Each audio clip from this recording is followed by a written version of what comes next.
কালকে সারাদিন অনেক মজা করলাম, কারণ কালকে আমার বড় ছেলের জন্মদিন ছিল। কালকে আমরা সারাদিন অনেক ঘুরেছি, অনেক মজা করেছি আর রেস্টুরেন্টে খেয়েছি। হ্যালো গাইস, আসসালামু আলাইকুম। কেমন আছেন আপনারা?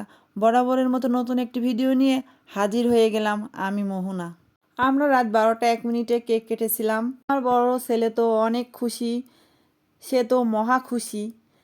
তারপর আমরা সারাদিন অনেক মজা করলাম, অনেক ঘোরাঘুরি করলাম। তারপরে চলে গেলাম একটা রেস্টুরেন্টে যেয়ে একটা কেক নিলাম। কেকটা নেওয়া হয়েছিল আমার বড় ছেলের পছন্দের কেক, চকলেট কেক। তারপর কেকটা তিন ভাই বোন মিলে কেটে তিন ভাই বোন তিন ভাই বোনকে খাওয়াই দিল। তারপর ওর বাবা নিয়ে কেকটা কেটে তিন ভাই বোনের প্লেটে দিয়ে দিল।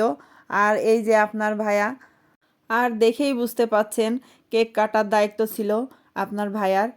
সে কেক কেটে বাচ্চাদের দিল আর আমার আর নিজের জন্য নিল। কেকটা মজাই ছিল। কেক খেতে খেতে আমাদের খাবারটাও চলে এসেছে। রাইস, চিকেন ফ্রাই আর কেশোনাট সালাদ, যেটা আমার বড় ছেলের খুব পছন্দ। সে তো রাইস খাবে না, কেশোনাট সালাদটাই খাবে। খাবারগুলো সব আমার বড় ছেলের পছন্দ মতোই নেওয়া হয়েছিল, কারণ তার বার্থডে। খাবারগুলো অনেক মজাই ছিল, রাইসটাও মজা ছিল, চিকেন ফ্রাইটাও অনেক মজা হয়েছিল। আমরা বার্থডেটা উদযাপন করেছি ঘরোয়াভাবে, বাইরের কোনো মানুষ ছিল না। আমরা পরিবারের 5 জন মিলে কেক কেটেছি, সারাদিন ঘোরাঘুরি করেছি, রেস্টুরেন্টে খেয়েছি, বাইরের কোনো মানুষ ছিল না, আমরা 5 জনাই ছিলাম। জন্মদিন করাটা ঠিক না, কিন্তু বাচ্চারা তো বোঝে না। বাচ্চাদের এটাই মজা, মনে করে কেক কাটা, কেক খাওয়া, এটাই তাদের জন্য মজা।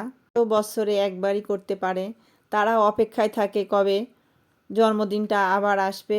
আপনাদের সাথে গল্প করতে করতে এদিকে আপনার ভাইয়া প্লেটে খাওয়ার বাড়ছে।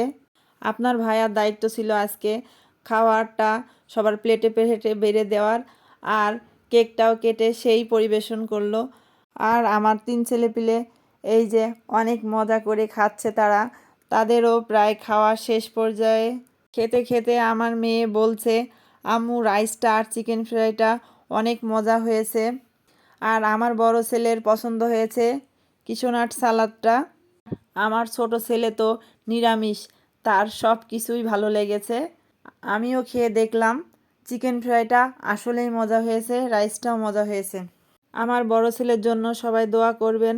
আজকে ভিডিওটা এই পর্যন্ত। আল্লাহ হাফেজ।